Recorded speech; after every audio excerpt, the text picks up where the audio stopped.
नमस्कार, स्वागत है आपका। आप देख रहे हैं देश का नंबर 1 बिजनेस चैनल जी बिजनेस और मैं हूं दीपक डोभाल और हमारा खास कार्यक्रम आपकी खबर आपका फायदा में आपका स्वागत है। आज वित्त मंत्री निर्मला सीतारमण ने सरकार ने जो मेगा पैकेज ऐलान किया था 20 लाख करोड़ का, उसकी तीसरी किस्त जारी की है और यह लग रहा है कि सरकार का फोकस अब ग्रामीण अर्थव्यवस्था को सुदृढ़ करने पर है। किसानों के लिए हमने देखा गुरुवार को भी कुछ ऐलान किए गए और आज भी जो पूरा फोकस था वो गांव, किसान, पशुपालन यानी कि कृषि और एलाइड जो सर्विसेज हैं उस पर, खेती और खेती से जुड़े हुए दूसरे जो व्यवसाय हैं उस पर आज का फोकस ज्यादा रहा।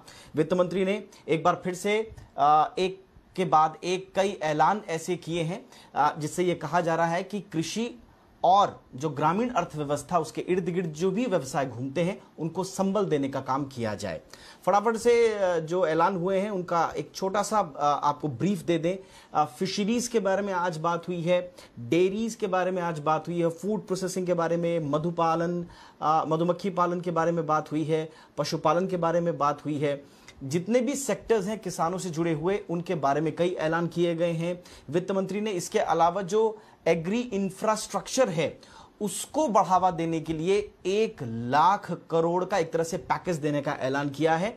इसके अलावा जो सब्जी उत्पादक हैं या दूसरे जो एग्रो प्रोडक्ट्स उगा रहे हैं उनको लॉजिस्टिक सपोर्ट देने के लिए 50% की सब्सिडी की घोषणा भी की है। इसके अलावा जो डेयरीज के जो कर्ज हैं उसका जो ब्याज है उसमें 2% की छूट का ऐलान किया गया है।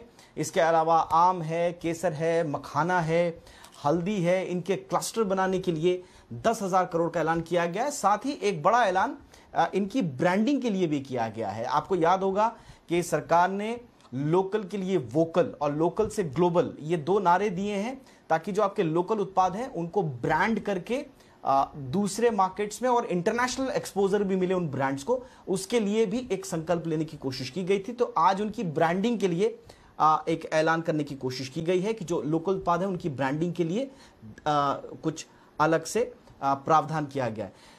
इसके अलावा मछली पालन के लिए 20,000 करोड़ का प्लान बनाया गया है। 53 लाख जो मवेशियों का बीमा है और उनकी वैक्सीन जो है, क्योंकि ग्रामीण आजीविका जो है बहुत हद तक जो ग्रामीण किसान हैं उनका जो पशुधन है यानी कि उनके पास जो भेड़ हैं, बकरी हैं, भैंस है, गाय हैं या दूसरे जो उनका पशुधन है उस पर बहुत आजीविका उनकी टिकी हुई होती है, इसलिए उनका भी ख्याल रखना जरूरी है। तो 53 लाख मवेशियों का बीमा और उनकी वैक्सीन के लिए 13,343 करोड़ रुपए देने की बात कही गई है। इसके अलावा वित्त मंत्री ने जो आवश्यक वस्तुएं सेवा अधिनियम है, आवश्यक सामान से जुड़े हुए जो कानून है उनमें बदलाव के संकेत भी दिए हैं, करने की घोषणा भी की है और अब आवश्यक सामान के लिए कोई भी लिमिट तय नहीं होगी। तो ये कुछ बड़े ऐलान किए गए हैं। अब इनका कितना असर जो है वो हमें ग्राउंड पर देखने को मिलेगा और क्या ये पर्याप्त है, इस पर चर्चा करने के लिए हमारे साथ कई खास मेहमान जुड़े हुए हैं। हमारे साथ जुड़ रहे हैं रमेश चंद साहब जो कि मेंबर हैं नीति आयोग के। रमेश जी, बहुत बहुत स्वागत है आपका। हमारे साथ हैं विजय सरदाना साहब जो कि एग्री इकोनॉमिस्ट हैं, बहुत बहुत स्वागत है विजय जी आपका। हमारे साथ हैं चौधरी पुष्पेंद्र सिंह, लगातार हमारे साथ बने हुए हैं किसानों के मुद्दे पर, प्रेसिडेंट हैं किसान शक्ति संघ के, और सिराज हुसैन साहब हैं पूर्व कृषि सचिव। शुरुआत वैसे रमेश चंद जी से मैं करना चाहता था लेकिन मैं रमेश चंद जी को मैं थोड़ा होल्ड करूंगा और मैं थोड़ा पुष्पेंद्र जी के पास आऊंगा। पहले उनका फीडबैक ले लें आज के पैकेज का जो ऐलान हुआ है या जो राहतों का ऐलान देने की बात कही गई है वो उससे कितना संतुष्ट है, फिर जो उनके ग्रीवांसेस हैं उनका जवाब रमेश जी देंगे। पुष्पेंद्र जी बताइए, आज आपको लगा कि जो एग्रीकल्चर एलाइड सर्विसेज हैं, कृषि से जुड़े हुए जो बाकी व्यवसाय हैं उनके लिए जो बात कही गई है वो पर्याप्त है? सर देखिए, ये हमारी लगातार मांग रही है कि जो कृषि की 1/3 आय कृषि क्षेत्र में वो लगभग जो है पशुपालन, दुग्ध उत्पादन, मछली पालन, अन्य चीजों से होती है, जिसको एनिमल हस्बेंड्री वगैरह कहते हैं अंग्रेजी में। और उसका बजट बहुत कम था, करीब 4100 करोड़ रुपए का मात्र बजट था, जबकि 30% के आसपास आमदनी उससे होती है। तो हमारी मांग लगातार रही थी कि इसका लगभग 40,000 करोड़ के आसपास का जो 1/3 लगभग बनता है सारे कृषि बजट का, वो होना चाहिए। अब ये इन्होंने किस तरीके से उसको दिया है, क्या वो लोन के रूप में दिया है या उसको बजट सैंक्शन किया है और कितने पीरियड के लिए दिया है? क्योंकि जैसे आप कह दें कि 20,000 करोड़ रुपए हम फिशरीज के लिए दे रहे हैं, तो क्या इस साल ही 20,000 करोड़ रुपए दिया जाएगा या ये 4-5 सालों के लिए है? ये थोड़ा सा जो है डिटेल में इसमें जाना पड़ेगा।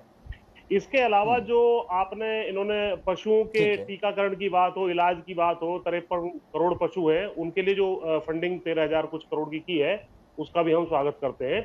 तो ये सारी पॉजिटिव चीजें हैं। इसके अलावा जो इन्होंने एसेंशियल कमोडिटीज एक्ट, जो हमारी लगातार मांग रही है, या एपीएमसी एक्ट है, उसमें सुधार करते हुए किसान को कहीं पर भी किसी को भी अंतरराज्यीय या जो है एक्सपोर्ट सब तरीके से कहीं पर भी बेचने की जो सुविधा देने की बात, सुधार करने की बात है, ये काफी लंबे समय से मांग चली आ रही थी। इसका भी हम स्वागत करते हैं। लेकिन इन चीजों को कैसे ग्राउंड पे उतारा जाएगा, उसको देखना पड़ेगा। इसके अलावा कुछ चीजें जो मांग थी हमारी, उसमें मैं नेक्स्ट फेज में बताऊंगा वास्तव में हम क्या चाह रहे थे। यहां तक हम इसका जो है स्वागत करते हैं। हाँ, ठीक है, ये स्वागत ही हो गया। रमेश जी,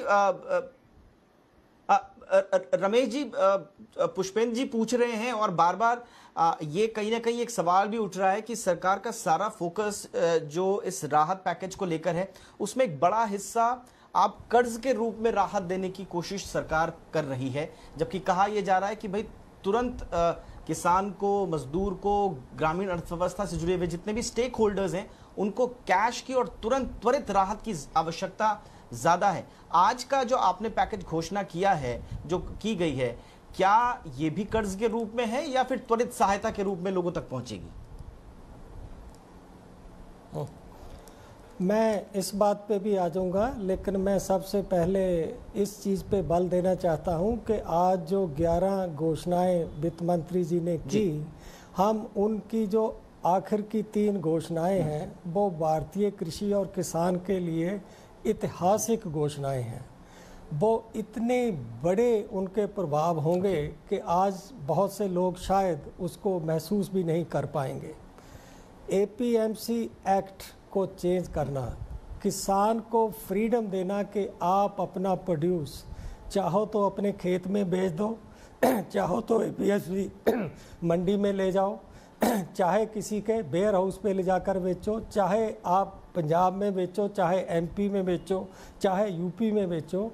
तो ये जो एक सेंट्रल ट्रेडिंग एक्ट की बात कही है फाइनेंस मिनिस्टर ने, तो मैं ये समझता हूँ कि जो कई डिकेड से 1991 के बाद हम आर्थिक सुधारों का इंतज़ार कर रहे थे कि कृषि क्षेत्र में आएंगे और आए नहीं, आज उनका एक सपना पूरा होने की ओर सरकार की नीयत की पूरी घोषणा की है फाइनेंस मिनिस्टर जी ने। मैं आपके स्पेसिफिक क्वेश्चन से भी आऊँगा, लेकिन हम आज की घोषणाओं को एक सीमित राहत के पैकेज के रूप में ना देखें। और ये जो 3 बड़ी घोषणाएं हैं, एसेंशियल कमोडिटी एक्ट में बदलाव लाना ताकि इन्वेस्टमेंट एग्रीकल्चर में आ सकें, और जो सेंट्रल लॉ लाना एग्रीकल्चर ट्रेड में, वन नेशन वन मार्केट बनाना, किसान को फ्रीडम देना अपना प्रोड्यूस बेचने की, और तीसरा कि ये फैसिलिटेट करना कि किसान वैल्यू चेन का एक पार्टनर बन जाए। पास्ट में कई कोशिशें हुई कि कॉन्ट्रैक्ट फार्मिंग के थ्रू, इस चीज़ के थ्रू उनको भागीदार बनाया जाए, लेकिन उसमें बहुत ज़्यादा सफलता नहीं मिली। तो एक तो मैं आपके चैनल को ये दरख्वास्त करना चाहूँगा कि आप थोड़ा इसका भी एनालिसिस करिए और इसके बारे में अपनी चैनल से किसानों को बताइए कि जिन रिफॉर्म के बारे में आप इतनी देर से, तो सचमुच में किसान को आज अपना बिजनेस करने की आज़ादी इन जो घोषणाएं हुई हैं उनसे मिली है। दूसरा ये है कि किसी भी प्रोग्रेस के लिए पहला ये होता है कि नीतियां आप कैसे रख रहे हैं। यदि आपने कोई पाबंदियां लगा दी तो कोई आदमी प्रोग्रेस क्या करेगा। तो आज वो एग्रीकल्चर के ऊपर से जो पाबंदियां लगी हुई थी मार्केटिंग में, उन पाबंदियों को ख़त्म करने की घोषणा फाइनेंस मिनिस्टर जी ने की है। सेकंड होता है कि ठीक है सर, मैं फटाफट से दूसरे गेस्ट का भी फटाफट से ब्रीफ ले लेता हूं सर। आप हमारे साथ बने रहिए सर। मुझे आपसे और भी सवाल पूछने हैं। और आपने एक बड़ी बात कही है कि ये सरकार का आज की जो घोषणा है, और टोटल घोषणाओं को मिला दें तो ये एग्रीकल्चर रिफॉर्म एक तरह से सरकार ने उस दिशा में कदम बढ़ा दिया है। और आप कह रहे हैं कि जिसका इंतजार लगभग 3 दशकों से किया जा रहा था 1990 के बाद से, उसकी घड़ी अब आ गई है, उसका मौका भी अब आ गया है। विजय सरदाना जी, मेरा सवाल आपसे ये है कि ठीक है, बिल्कुल सही बात है, रमेश जी कह रहे हैं कि एग्रीकल्चर रिफॉर्म की तरफ सरकार आगे बढ़ गई है। एपीएमसी एक्ट में संशोधन, एसेंशियल कमोडिटी एक्ट में संशोधन, ये तमाम ऐसी बातें हैं जिससे इस बात को मजबूती मिलती है। लेकिन अंतोगत्वा कृषि जो है एक राज्य का सब्जेक्ट, एक स्टेट सब्जेक्ट है, तो उसमें राज्यों की अब किस तरह से भूमिका होगी और क्या वो तारतम्य में बैठाना जरूरी होगा ताकि इंप्लीमेंट ग्राउंड पर ज्यादा अच्छे तरीके से हो पाए नीतियां? देखिए, बहुत महत्वपूर्ण सवाल है और सबसे पहले तो मैं किसान भाइयों को कहूंगा कि आप सब मिलके कोरोना को थैंक यू बोलो, क्योंकि जो रिफॉर्म्स कोरोना ने करवा दिए वो 70 साल में नहीं हुए। तो कम से कम मजबूरी में ही सही, कोरोना चाहे कितना ही खराब हो, लेकिन इस देश को एक नई दिशा देने के लिए कोरोना ने सबको जगा दिया है, मजबूर कर दिया है कि आप सोचना शुरू करें कि इस देश के भले में क्या है। अब रही बात आपके सवाल की, देखिए एग्रीकल्चर स्टेट सब्जेक्ट है, ये अपने आप में एक बहुत मिसलीडिंग टर्म है कि एग्रीकल्चर का मतलब क्या है। आप एग्रीकल्चर अगर प्रोडक्शन की बात करते हैं तो वो स्टेट सब्जेक्ट है, लेकिन जब एग्रीकल्चर ट्रेड की बात करते हैं तो वो स्टेट सब्जेक्ट नहीं है। देखिए, तीन चीजें अलग हैं, एग्रीकल्चर प्रोडक्शन, एग्रीकल्चर मार्केट और एग्रीकल्चर ट्रेड। ये तीनों चीजें अलग हैं। आज तक जिसने भी व्याख्या करी है एग्रीकल्चर की कि agriculture is a state subject और उसमें उन्होंने मार्केटिंग और ट्रेड को भी जोड़ दिया है, ये सिर्फ अज्ञानता थी, ये सही एनालिसिस नहीं था। एग्रीकल्चर प्रोडक्शन जरूर स्टेट सब्जेक्ट है क्योंकि एग्रो क्लाइमेटिक कंडीशंस हैं, वहां की नेचुरल रिसोर्सेज हैं, सब कुछ है। लेकिन जब आप ट्रेड की बात करते हैं, कॉन्स्टिट्यूशन में बहुत क्लियर कहा गया है, आप चैप्टर 13 उठा के देख लीजिए, ट्रेड एंड कॉमर्स, आप किसी तरह की पाबंदी नहीं लगा सकते। लेकिन वेस्टेड इंटरेस्ट ने अपनी अज्ञानतावश किन्हीं वेस्टेड इंटरेस्ट के साथ मिलके एक तरफ किसानों को मजबूर करे रखा अपने फायदे के लिए और दूसरी तरफ रूरल इंडिया का डेवलपमेंट नहीं होने दिया, और तीसरी चीज आपने कंज्यूमर्स को मजबूर किया कि वो महंगे दाम पे कार्टेल के माध्यम से ही चीजें खरीदे। तो आज जो सबसे बड़ी तीन घोषणाएं हुई हैं, जो मैं कह रहा हूं आइटम नंबर 9, 10, 11 आज के फाइनेंस मिनिस्टर की बातों का, वो सबसे महत्वपूर्ण है। बाकी रही फाइनेंशियल जो एलोकेशंस किए गए हैं, ये तो बजट में भी हो चुके थे, इसमें कोई नया मुझे चीज नहीं दिख रही है। लेकिन आज पूरा जो समअप है वो लास्ट के जो तीन आइटम है, वो है गोल्ड माइन, जो देश की कृषि, रूरल इकोनॉमी और इंडस्ट्रियलाइजेशन और एग्रो बेस्ड इंडस्ट्रीज को बदलेगा। किसान को फायदा होगा, कंज्यूमर का फायदा होगा, इन्वेस्टमेंट आएगा, एम्प्लॉयमेंट होगा, एंटरप्रेन्योरशिप होगी। ओवरऑल जो हम देश में देखना चाहते थे, ये आज उसकी शुरुआत है। आगे हम इसको कैसे लेके जाते हैं, कैसे इंप्लीमेंट करते हैं, कैसे हम वेस्टेड इंटरेस्ट को किनारे रखते हैं और ट्रांसपेरेंट वे में काम करते हैं, वो बताएगा कि आगे क्या। ऑलराइट सर, ठीक है। और आगे ये इसलिए भी इंपॉर्टेंट होगा, सिराज हुसैन साहब मैं आपके पास आना चाहूंगा, ये इसलिए भी इंपॉर्टेंट है क्योंकि कहा यह जा रहा है कि भारत जैसे देश में, जिसको कृषि प्रधान देश कहा जाता है, आपको अगर जीडीपी नंबर्स जो भी रिफ्लेक्ट होंगे और आपकी जीडीपी को अगर कुछ बचाएगा तो वो कृषि सेक्टर ही बचाएगा। क्योंकि हम देख रहे हैं कि मैन्युफैक्चरिंग सेक्टर हो, सर्विस सेक्टर हो, दोनों में स्थिति ध्वस्त की स्थिति में है, और जो आपको बचाएगा वो एग्रीकल्चर सेक्टर ही बचाएगा। ऐसे में सिराज हुसैन साहब, सरकार जो किसानों पर, कृषि पर या एग्री अलाइड सर्विसेज पर जो फोकस कर रही है, क्या ये आज की घोषणाएं आगे हमारे जीडीपी नंबर्स को रिफ्लेक्ट करेंगी? ये पर्याप्त हैं जो फोकस हम दे रहे हैं, सरकार जो दे रही है एग्रीकल्चर सेक्टर में?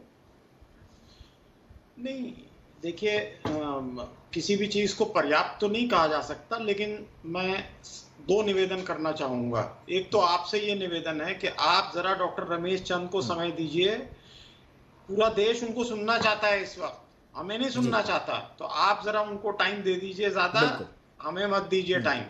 दूसरी बात ये है कि वो उनको मैं मुबारकबाद दे दूं, डॉक्टर रमेश चंद को, बहुत कईयों सालों से ये कोशिशें हो रही थी जो आज उन्होंने फाइनेंस मिनिस्टर की स्पीच में शामिल करवाई, और ये इतना आसान नहीं होता। उन्होंने इसके लिए गवर्नमेंट में कंसेंसस बनाया, तो आज वो मुबारकबाद के मुस्तहिक हैं, और ये एक प्रोसेस है, ये इतना आसान नहीं होगा आगे। बिल्कुल, इसमें कोई शक नहीं। एसेंशियल कमोडिटीज एक्ट में बिल्कुल हटा देना बहुत आसान नहीं होगा। हमने देखा अभी 3 महीने पहले हम प्याज में 5-5, 10-10 टन की लिमिट लगाते घूम रहे थे, तो ये कैसे पैन आउट होता है ये देखना पड़ेगा। Over to doctor Ramesh Chand. ठीक, ऑल राइट सर।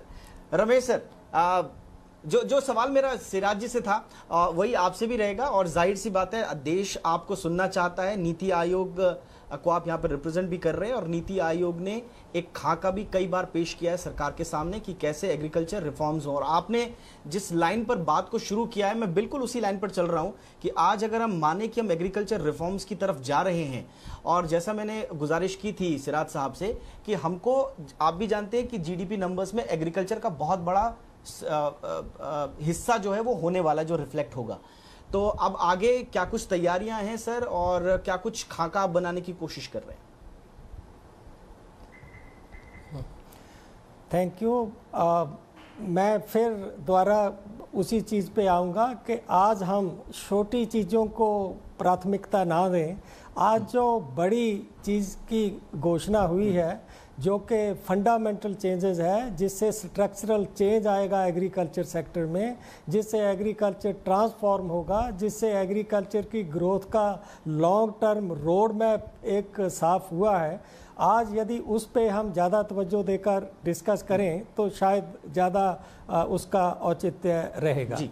ये जो 3 एक्ट बने हैं, सिराज हुसैन जी ने जैसे कहा कि पिछले 25 साल में बुद्धिजीवियों ने इसके बारे में बहुत लिखा, किसानों की भी मांग रही, बहुत सी कमेटियां और एक्सपर्ट ग्रुप भी बने।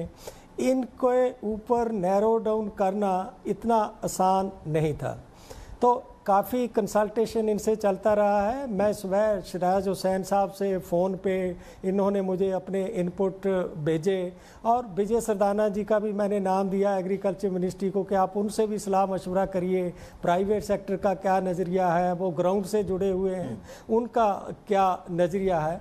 और फिर कई लोगों का ये था कि क्या ये जो रिफॉर्म हम करने जा रहे हैं कहीं कॉस्मेटिक रिफॉर्म तो नहीं है।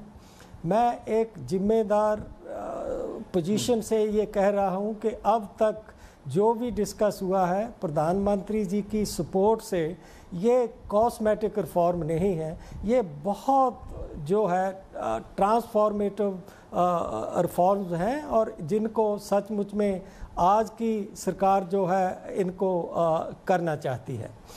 अब सबसे पहले जो सेंट्रल जो ये एग्रीकल्चर मार्केटिंग का था, ये आम लोगों को पता है कि हम पिछले 25 साल से इस पे बहस कर रहे थे, स्टेट्स को परसुएड कर रहे थे, आप 9 परिवर्तन करिए अपने मार्केटिंग एक्ट में ताकि किसान को अपना माल बेचने की फ्रीडम मिल जाए। लेकिन वो बड़ा आंशिक रूप से, डिल्यूटेड रूप से उस तरह की जो घोषणाएं थी वो हो रही थी। तो हमने जो अभी तक ड्राफ्ट बनाया है, जिसको आगे कैबिनेट और जो प्रोसेस हैं सरकार के, उसमें से वो गुजरेगा, वो एक बहुत ही प्रोग्रेसिव एक्ट है, और उसमें एक अपॉर्चुनिटी दी गई है सिस्टम को कि अब सरकार ने आपको ये फ्रीडम दी है, अब आप जरा दिखाइए कि आप सचमुच में इसके द्वारा क्या एग्रीकल्चर की जो स्थिति है उसको पूरी तरह से ट्रांसफॉर्म करने में आप क्या सहयोग दे सकते हैं। जैसा विजय सरदाना जी ने कहा, ये मिसपरसेप्शंस हैं। मैं इससे पहले रमेश जी के पास आऊं, मैं फटाफट पुष्पेंद्र जी के पास चलना चाहूंगा। पुष्पेंद्र जी क्योंकि यहाँ पर किसानों को रिप्रेजेंट भी कर रहे हैं, किसान शक्ति संघ के अध्यक्ष भी हैं। सर, छोटा सा अगर कोई सवाल आप रमेश जी से पूछना चाहें, जो रमेश जी आप चाहते हैं कि उत्तर दें। पुष्पेंद्र जी। देखिए, अगर ये बता सकें रमेश जी के ये जितने भी पैकेज आया है 20 लाख करोड़ रुपए का, इसमें से वास्तव में एडिशनल बजट में जो घोषित कर दिया गया था उसके अलावा कितने पैसे ग्रामीण क्षेत्र को या किसानों को दिए गए 20 लाख करोड़ में से, अगर ये फिगर ये बता दें तो हमें विश्वास हो जाएगा कि वाकई कुछ किसानों के लिए ये जो आज किया गया है, जो सुधार किए गए हैं, उसके अलावा कुछ आर्थिक मदद भी की गई है। ठीक है रमेश जी, आर्थिक मदद की बार बार की जा रही है, और इसी में मैं जोड़ दूं, बार बार कहा जा रहा है कि प्रधानमंत्री किसान सम्मान योजना जो है, जिससे संबल मिला है लोगों को, क्या उसमें भी हम उम्मीद करें कि किसान सम्मान निधि में उसमें कुछ इजाफा होगा? पुष्पेंद्र जी के सवाल के साथ अब इसका जवाब भी दे दें अगर तो।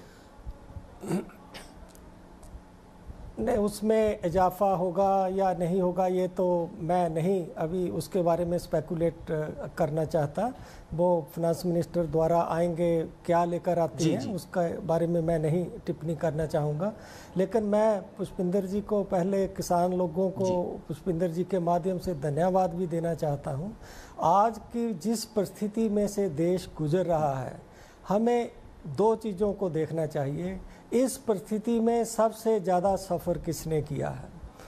दूसरा, क्या इस परिस्थिति में सरकार की मदद करने की क्षमता बढ़ी है या कम हुई है?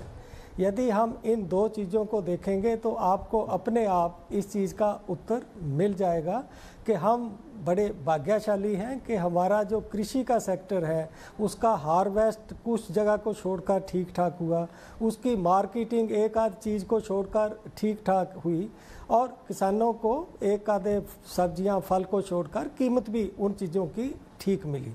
तो जहाँ तक हम राहत को कहते हैं, सरकार को राहत जरूर देनी चाहिए, सरकार की जिम्मेदारी बनती है उस सिचुएशन में जहाँ जो कोई ऐसा नुकसान हो गया हो कि कीमत सही नहीं मिली, फसल का नुकसान हो गया, किसान अपनी फसल काटना चाहते थे लेकिन कर्फ्यू की वजह से उनको बाहर नहीं जाने दिया गया।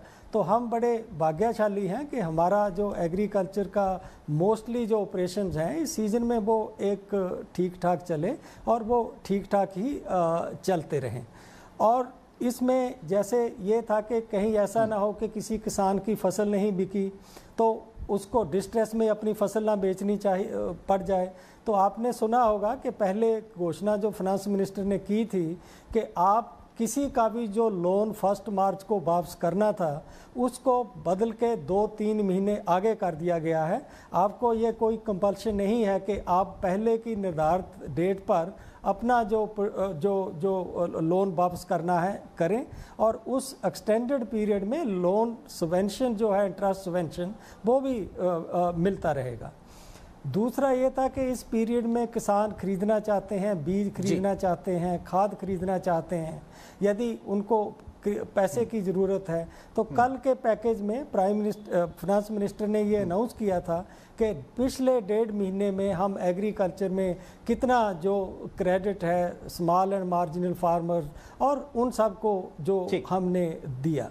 और मैं ये समझता हूँ कि ये एक जिम्मेदार सरकार है। यदि कृषि क्षेत्र को पीएम किसान के अलावा भी कोई किसी राहत की ज़रूरत होगी तो वो जरूर देनी चाहिए। मैं एक ईमानदार इकोनॉमिस्ट के नाते अभी मेरे एक छोटा सा सवाल जो है सरदाना जी से भी ले लेते हैं सर, और मैं चाहूंगा कि क्विक आंसर आपकी तरफ से उसका भी हो जाए। सरदाना जी एक छोटा सा सवाल, रमेश जी उसका क्विक आंसर अगर दे सके, मेरे पास दुर्भाग्यवश समय की कमी है। सरदाना जी। सर आज एग्रीकल्चर में हर सेक्टर का नाम लिया गया, पोल्ट्री का तो वर्ड ही इस्तेमाल नहीं किया गया।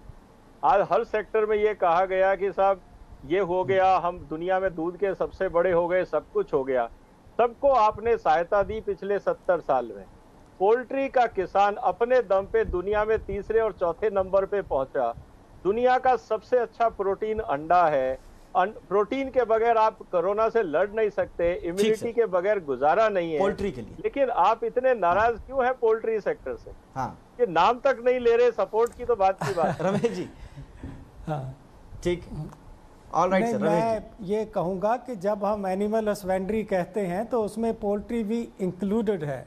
फाइनेंस मिनिस्टर ने एफएमडी का जिक्र किया क्योंकि उसमें एक स्पेशल सिचुएशन है कि हमारा दूध एक्सपोर्ट नहीं हो पाता कुछ कंट्रीज़ को क्योंकि वहाँ एक डिजीज़ है हमारे कैटल को।